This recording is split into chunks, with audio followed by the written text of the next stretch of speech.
देखा रवि, भौजी के रिएक्शन गलत नहीं थे। तनी सोचा कैसे वो अपन दिल पे पत्थर रख के ये सब काम करत बाड़ी। रवि भौजी, भौजी देखा भौजी, रवा लोग के ऐसे गुस्सा करल ठीक नहीं थे।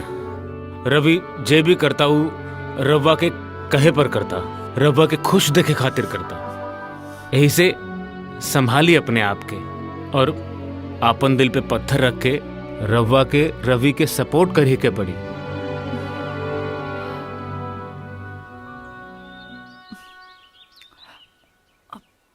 सॉरी, हमरा समझ में ना आयल रहे। रवा सच कहता नहीं, अपना आप के संभाले के पड़ी।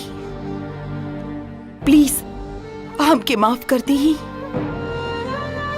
अंबिका, हम तोरा सिचुएशन के बुझता नहीं। तारा जगह पर हम भी रहती तो शायद हम यही कैले रहती।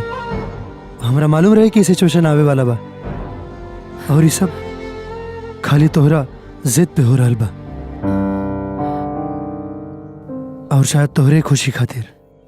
शायद ना, यह सच्चाई बा।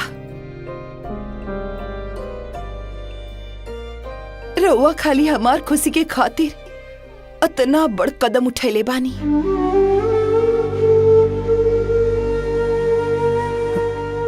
देखा ये सब ठीक नहीं खे। अरे एगो लड़की के ऐसे यहाँ रख के हमने के जौन करत आनी वो कानूनी रूप से गलत बा। गलत कैसे हो सकेला? कानून तेकर समर्थन करेला।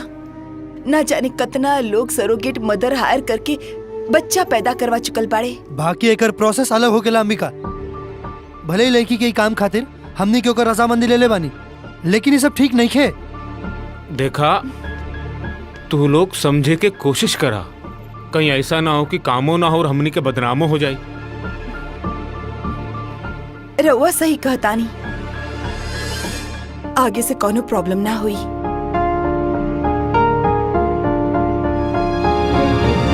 चंदा, खाना।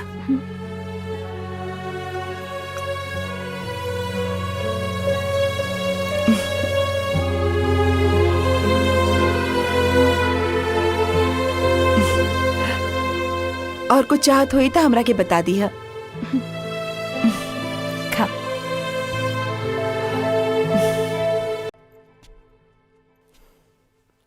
अब का सोचतानी रउआ? कुछ ना।